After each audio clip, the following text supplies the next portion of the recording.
So just to recap what's happened so far, those who weren't here, Malvin, Book of Joshua is the first book of Tanakh, which is actually prophets, but obviously, well, it was a prophet actually, we said.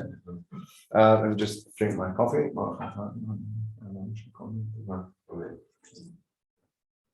Nice, thank you. Nice and strong. We had Moshe's death. Joshua takes over. Everything kicks off very quickly. Right? They're told that we said that there was a mourning period of 30 days for Moshe, after which Joshua really took over properly. But during that period, remember what happened during that period? Anyone? Spies. Right, sent 2 spies, and the spies were more successful than the spies that went in the time of Moshe for a number of reasons. We said, number one, he only sent 2. Number 2, he didn't send them with a mission to come back with, he sent them to see the land. He was very specific. Your job is to go look, not to come back and give us commentary, right? It's always a fine line between observation and giving your opinion when it's not wanted.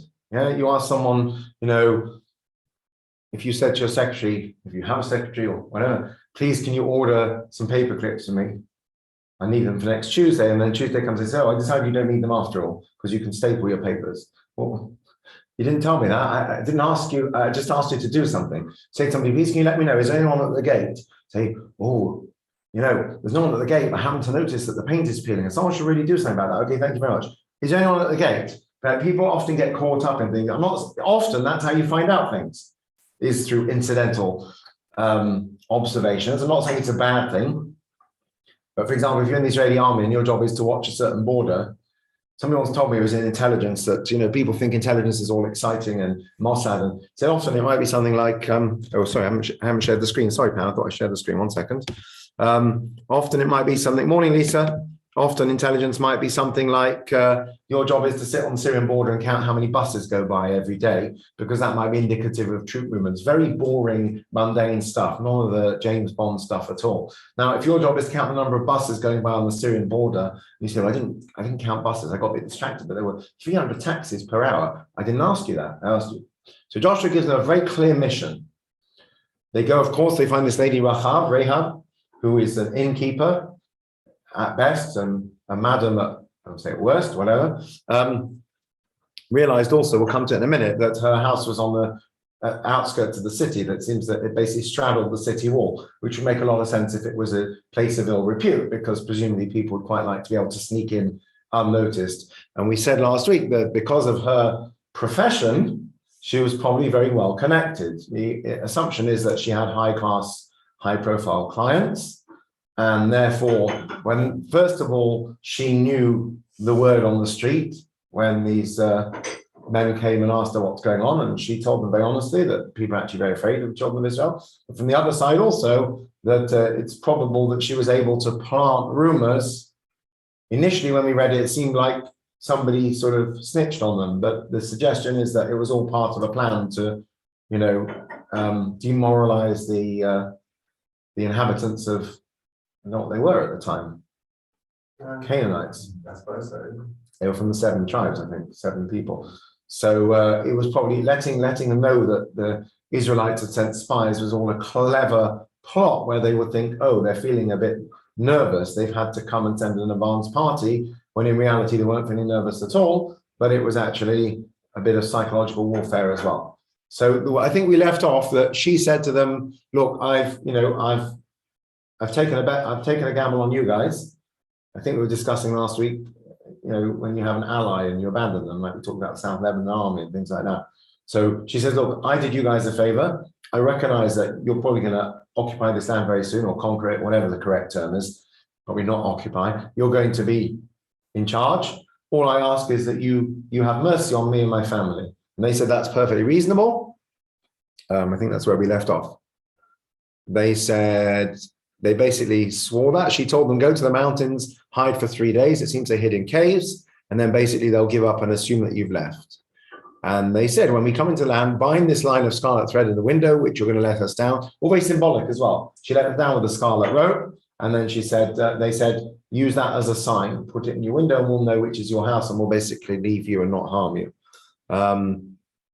You shall bind this line of scarlet thread by which you let us down, bring your father, mother, and brothers, and all your father's household home to you. I think that's where we left off. So just to finish chapter 2.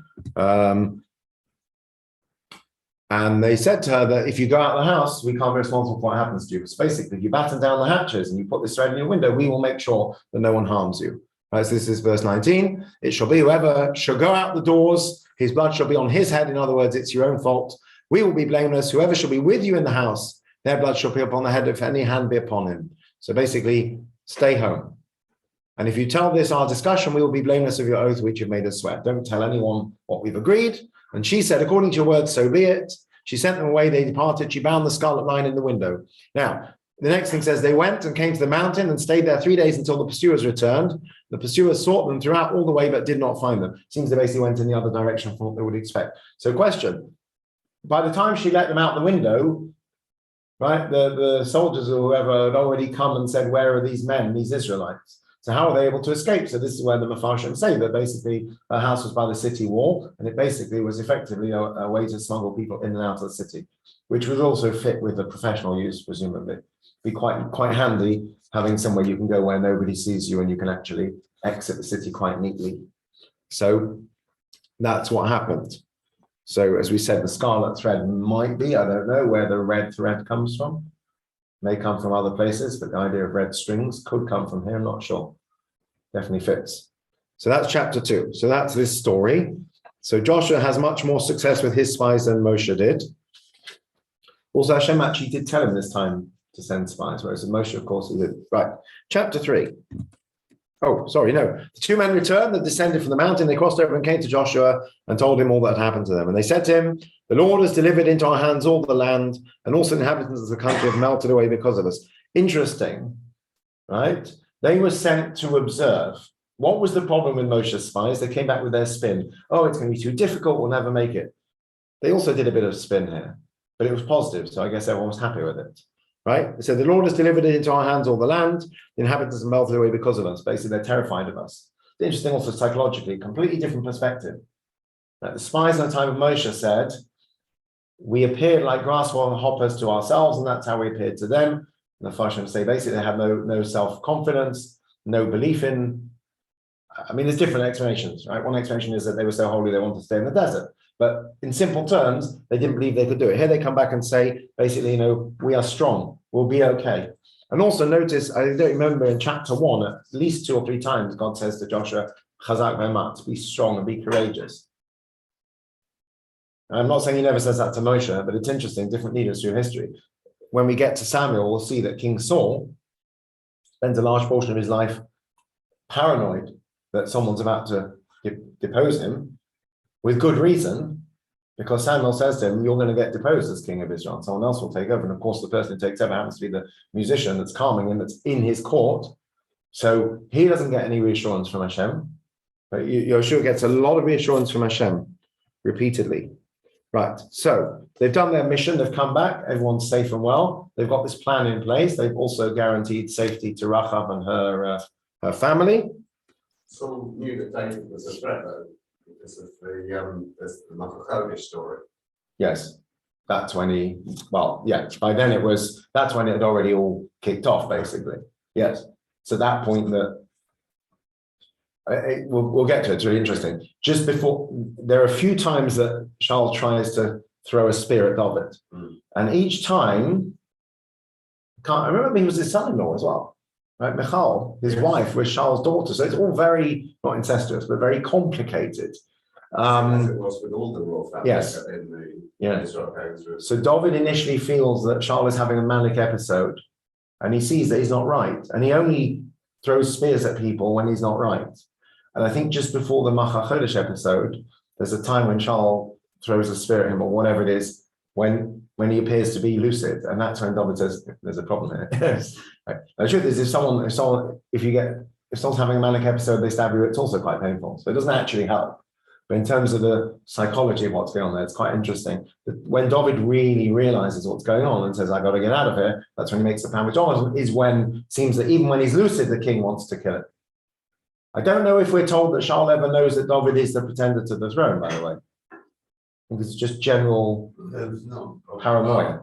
It's not hard to deduce there. It's not what, sorry? Hard to deduce there even. Well, I don't know, you know, it's, yeah. We often have that, right? Keep your friends close, your enemies close, or whatever, yeah. And also, David's not an enemy of Shaul per se. It's not his fault that he's designated to take over. Interestingly, why we're jumping ahead, but why was Saul told that he's no longer fit to be king? Because he didn't do what did he not do? Right. He failed in his, let's call it what they call it nowadays, ethnic cleansing. Leaving aside the morality of that, and I said in the first week, we're going to have some pretty uncomfortable things going on here. What have we just said in this story of Joshua? They've just agreed to spare one family, right? What happens if that family is going to be the next, you know, terrorist leaders or something? It's basically what Shaul's mistake was. So they weren't wiping out everybody else in the city. True, and they weren't commanded to. It wasn't the Malik, so I guess it works okay. I guess I'd like to think that they would only have taken lives where it was in defence.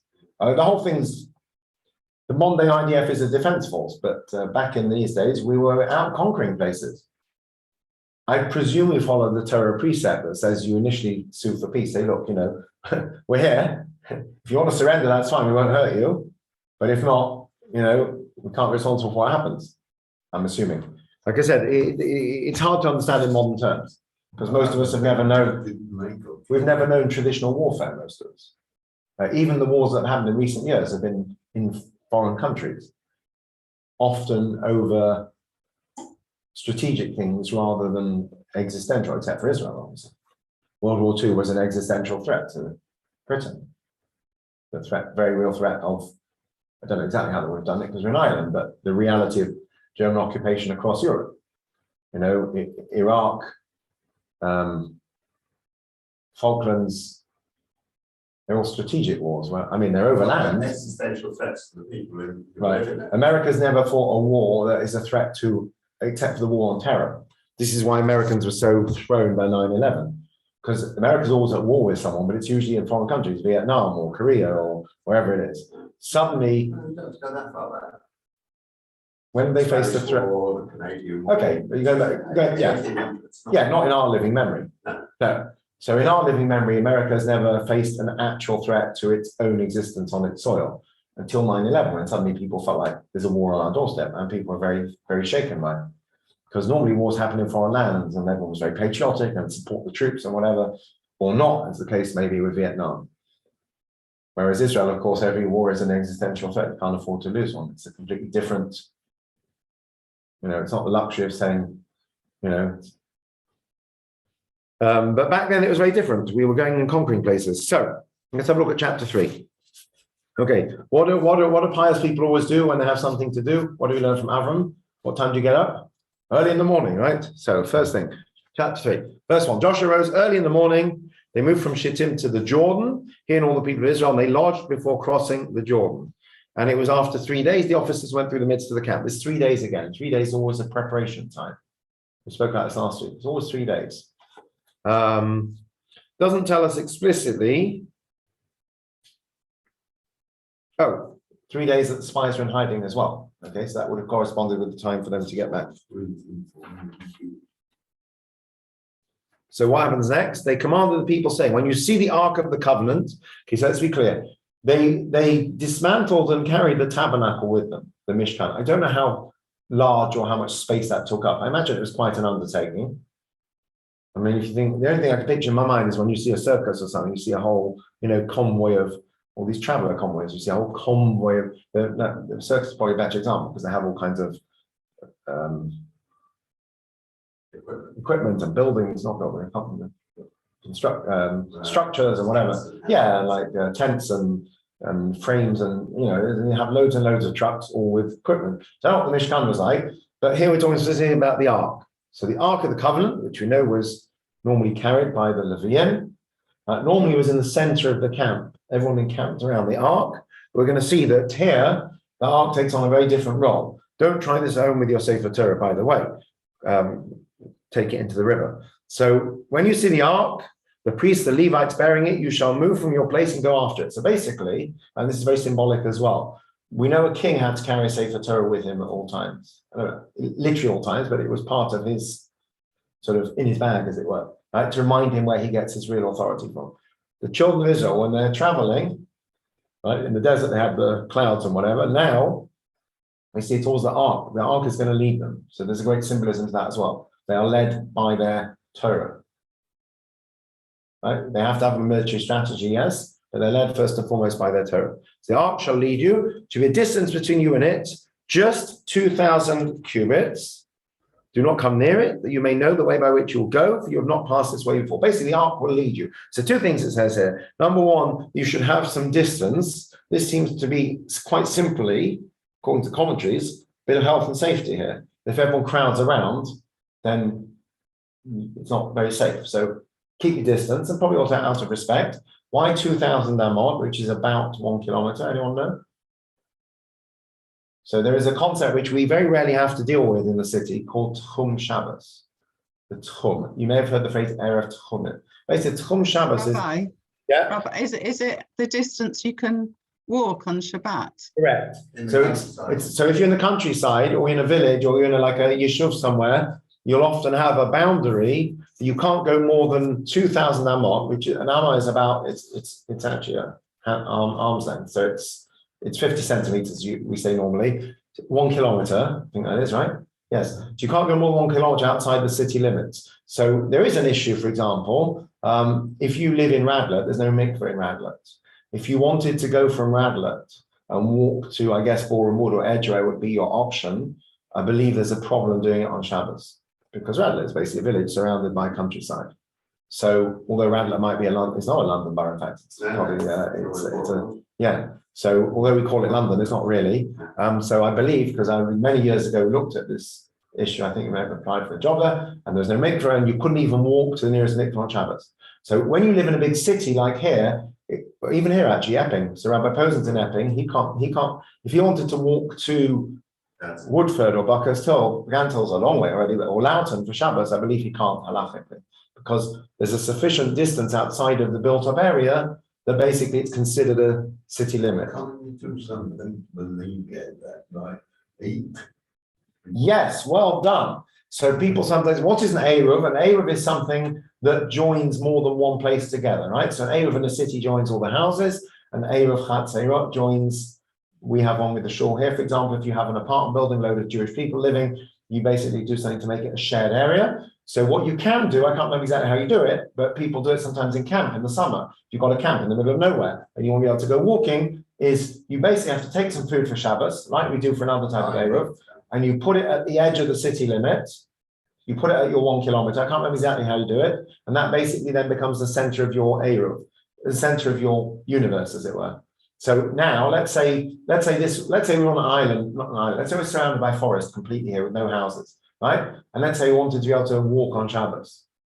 So you go 1 kilometer from the center from here, 1 kilometer from 1 kilometer from here to where the limit is, and I believe this is how you do it. At that limit, you place some food for Shabbos. Now, I don't know how you deal with foxes and animals and things, but in practice, in theory, you place some food for Shabbos, a challah and some cooked food, I think, and that becomes then the center. You get another kilometer. Mine must be at the kilometer. Why can't it be 900 meters? Well, we can, but you want to stretch it as far as you can. Oh, So where you put that food becomes your Shabbos domain, basically. Right, you're symbolically saying, I'm here for Shabbos. I've left my challah here, so this is now my central point. So I can go a kilometer from here. I guess you can only do it once. You can only do it once, yeah. So, but Then your maximum will be 2 kilometers, right? Right. So the maximum you can achieve is 2 kilometers walking, obviously, outside your city limit. So London has a huge city limit. Look, it's a bit like, I don't know what other people do, but what I learned is that when I lived in Cardiff, anytime we pretty much went out of town, we said Tefillah Sadera, you say the traveller's prayer. In London, if you're going to North West London, you don't say it because it's all within one city. That's what I always learned anyway. Rabbi, what happens if you get to that point and the food's not there? Good question. I don't know. It could be that it doesn't matter because it could be the placement of it suffices. I'm not sure. Never had to do it. It's an unusual scenario. I mean, when I was in summer camp in Yeshiva, we used to go up to the mountains and we would walk up one of the country roads, and our rabbis would say to us, you can't go past such and such a bridge, that's at the Chum Shabbos, the limit. Okay, it's mentioned in the Parsha of Matos, I think. So Could that 1 kilometre place away be someone's house though? it could be, yeah, that would probably Like solve the someone problem. else's Yes, house? yes, you find someone, yeah, that would work. That would work, I think. I'm not familiar with that. I've never had to do it. But so the significance of 2,000 amot is that that's basically considered a domain in Judaism. So they did travel, presumably, or camp on Shabbos. So you can't have a situation where everyone's too far from the ark. So everyone has to be within 2,000, 1 kilometer. That's 600,000 people, 1 kilometer. I don't know. 1 kilometer radius. So that's actually in reality about 2 kilometers square, isn't it? That's 4 square kilometers. I think you can get 600,000 people into 4 square kilometers. Not very good at visualising this. I think you could. How many people do you get into a busy football stadium? Wembley Stadium, big cup game. How many people? 90,000. 90,000, right? And that's not a square kilometer. No. Right, there you go. Okay, so they'll fit. Anyway, that's why it mentions that. Next, Joshua said to people, prepare yourselves for tomorrow the Lord will do wonders among you. Any idea what prepare yourself might mean? We have it with the giving of the Torah. There are various things people used to do. It seems they used to cleanse, possibly they go to make for themselves. They would cleanse their clothing. That was a big thing in those days. And they're probably told to stay away from their wives. Be celibate for a couple of days if you're married. Maybe fast. Sanctify yourselves. Interesting. What are they about to do? Go conquer the land. What do? They make spiritual preparations. Okay. Next, Joshua says to the priests, verse 6, carry the ark of the covenant, passed before the people. They carried the ark and went before the people. The Lord said to Joshua, this day I will begin to make you great in the sight of all Israel. They may know that as I was with Moshe, so I will be with you. He gets a lot of help from God, by the way. You're sure. We've had this a few times where Hashem says, I'll be with you as I was with Moshe. Right? And remember, even with Moshe, there were times that the people weren't sure, like when he went up the mountain and they thought he wasn't coming down. So God gives him a lot of moral support here. And you shall command the priests that bear the ark of the covenant, saying, when you come to the edge of the waters of the Jordan, you shall stand still in the Jordan. So Joshua said to children of Israel, come here and hear the words of the Lord your God. And he said, it's interesting, so he's giving over God's words, right? By this you shall know that the living God is in your midst. And he will certainly drive out the Canaanites, the Hittites, the Hivites, the Prizzites, the Girgashites, the Amorites, and the Jebusites from before you. 7 nations. Right? Behold, the ark of the covenant of the Lord of all the earth is crossing ahead of you in the Jordan. So,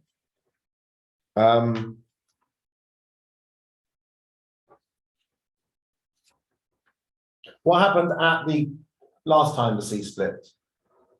We're not told explicitly in the Torah, but what do we know? Famous story. What do you mean when they were running from the Egyptians? Yes, and they were. What caused the sea to split ultimately? Wind. Natural. Nashon, right? They're all standing there saying, "No, go on, jump in." No, you jump in. So Nashon said, "I'll jump in." I think he was, wasn't he Miriam's brother, husband, brother? He was someone significant. No, Caleb was Miriam's husband. That's right. Yeah, he was someone significant. Anyway, he was a prince of a tribe. He jumped in first, and then of course the sea split. What happens here? Slightly similar thing. Right? Just basically, let's see. Behold, the ark is crossing ahead of you. Take for yourselves 12 men from the tribes of Israel, a man for every tribe. And it shall be when the soles of the feet of the priests that bear the ark of the Lord, Lord of all the earth, rest in the waters of the Jordan, the waters shall be cut off. The waters that come down from above shall stand in one heap. And it was when the people moved from their tents to cross the Jordan, the priests bearing the ark of the covenant were before the people. What happens next? When the bearers of the ark came to the Jordan, the feet of the priests were dipped in the edge of the water, and the Jordan overflows all its banks all the time of harvest. Anyone been to Israel recently? Clearly this was before all the droughts, because now every time you go, they say the Jordan's drying out. But back then it was known to flood. And what happened? This after our cliffhanger, because I have to go take some kids to school. The waters which came down from above, I'm not sure exactly what that means, by the way. From the north. Oh, yes, I think so. stood and rose up in one column, very far from Adam, which was the city besides Sarathan. Those that descended to the sea of the plain, the salt sea in the south, were completely cut off, and the people passed over opposite Jericho. Okay, for next week, I'll try to get a map of this so we can see a bit more clearly. But basically, the sea split, and the priests that bore the ark stood firm on dry land in the midst of the Jordan. All of Israel passed over on dry land until the whole nation completely passed over the Jordan. So it was not quite as extreme as Nashon. They put their toes in the water, and the water started to split. Obviously, everything stayed dry. How can we never hear about this miracle? We always hear about, every day we sing about the splitting of the Red Sea. This was just as important. They wouldn't have made it into the land of Israel if this hadn't happened. So I can't, there is an answer to that. I can't remember what it is. But it's far less pronounced. If you ask most kids which sea split, I say, what do you mean, the Red Sea? So there's something to think about. Anyway, we're going to pause there. And nice to see you all in person and online. And I will sign off. Right. Bye everyone for now. Wait in the front for us. Right.